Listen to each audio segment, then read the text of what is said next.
Shri Sadguru Nityanand Swami. Nityanand Swami lived from the late 19th century up to 1961. He was one of the most extraordinary amongst the Indian saints. It is not easily possible to positively date any details of Gurudev's early life. Information about his birth and early childhood is sparse and contradictory. It is said that Nityanand was found in the jungles of Gurupurnima in Kerala state, where he stayed for some time in contemplation as an infant. A few miles further towards the sea is Kanhangad, where Nityanand spent some time. There are now temples in his honor at both Gurupurnima and Kanhangad. In fact, the Nityanand temple at Kanhangad is the first ever temple built of Bhagwan Nityanand in the world. At Kanhangad, he dug caves out of a single rock where a devotee can meditate. After several years in South India, Sri Gurudev set out on a pilgrimage.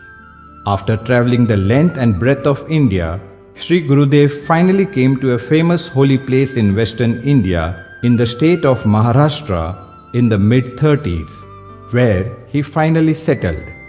It was a jungle called Ganeshpuri near Mumbai. He remained there for almost 30 years until his Mahasamadhi in 1961. His reputation grew steadily during this time. He drew great crowds to this tiny place in the jungle.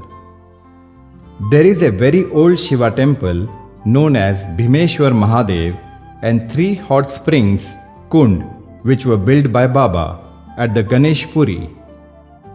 Gurudev lived behind this temple. In 1938, Gurudev built a 3-roomed ashram on the southern side of the temple. He called it Vaikuntha Dham, and later on he shifted to Kailas Nivas in 1956. From that place, he always gave a darshan to the devotees. From his earliest known days to his last ones in Ganeshpuri, the Gurudev's mere presence provided a sense of security for the poor or those in distress and hope for spiritual aspirants. People from all walks of life came for his darshan. Yogis, sannyasis, scholars, the rich and the poor, the sick and the strong. They came from all parts of the country and abroad as well. There were men of all faiths, of various sects, of different attitudes, men, women, and children of all ages. They had only one goal: to get Swami's darshan. There was equal treatment to all and no discrimination. Everyone was a faithful devotee. Their faith was that Swami's darshan was infallible source of their strength and security, as well as relief from all calamities, afflictions, and diseases. Nityanand was not an organization man. He was silent saint whose thought lived through eternity, entering deep into human hearts and brains throughout the world, raising up men and women to achieve varying degrees of success by giving them practical example in the working of their lives. He was of the type to help and inspire the maximum number. Practically all of the hundreds of devotees that now throng to his Samadhi shrine daily never saw him in the physical form, and yet when you inquire of them as to why they came, each one has to tell in which some distress was relieved, guidance received, or elevation of spirit experienced.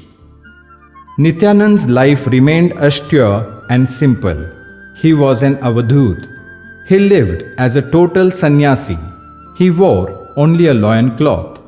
For years he only took food from someone else's hand, and the food he did eat was very simple: some fruit, a few vegetables, a little coffee, That was all. He spent his days in meditation. In his latter life, while receiving thousands of people for darshan, his state remained the same. Just from presence, miracles flowed. Nityanand never claimed credit for any miracles that happened around him.